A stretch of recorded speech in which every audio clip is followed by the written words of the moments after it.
مشهوره سیاستواله شکریه بارکزی ولې طالبانو په قمچینه وهلې وه او طالبانو ته یې څه ګواښ وکړ. همدارنګه د هغې د ژوند ځینې خاطرې چې تازه مرکه کې ویلي دي دې ویډیو کې در سره شریکوو. نو ویډیو تر پایه وګورئ او مینه ټي وي چینل هم سبسکرایب کړئ.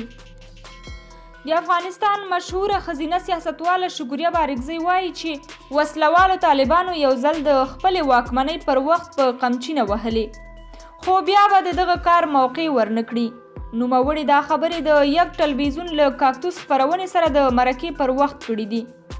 د قمچینې کیسه شکریه وایي د طالبانو د واکمنۍ پر وخت یو ځل له خپلې ګاونډۍ او لور سره د دریم مکرویانو مارکیټ ته په سودا پسې لاړه چې هلته طالبانو سره مخ شوه او په قمچینو یې ووهله. هغه وایي ورته مې وویل ولې؟ ویل یې محرم نه لري. ما ویل لیلامي ته په محرم اخیستو پسې لاړم خو پیدا مې نه کړ. له دې سره یې څو قمچینې نوره هم ووهلم. شکریه بارکزی دا هم وایي چې د ژوند له ملګري پرته یې د کورنۍ بل کوم نارینه په افغانستان کې نه و. پلار یې مړ و، زوی یې نه درلود، ورونه یې بهر و، نو دا به چا سره ښار ته په سودا پسې وتې وای.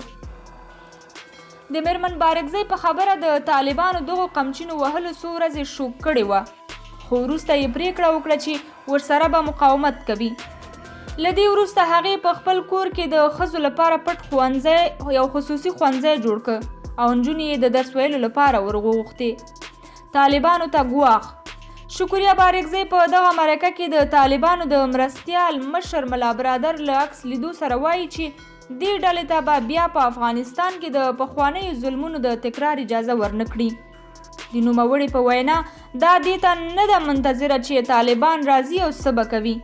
هغه زیاتوي طالبان دې ته نه پرېږدم چې څه به کوي، بلکې دې ته په تمه یم چې هغوی به له سولې وروسته څه ګالي. شکریه بارکزی زیاتوي اوس خلک بدل شوي، اکثریت خلک زما هم فکره دي. شرایط بدل شوي او طالبان باید نوو شرایطو سره ځان عیار کړي.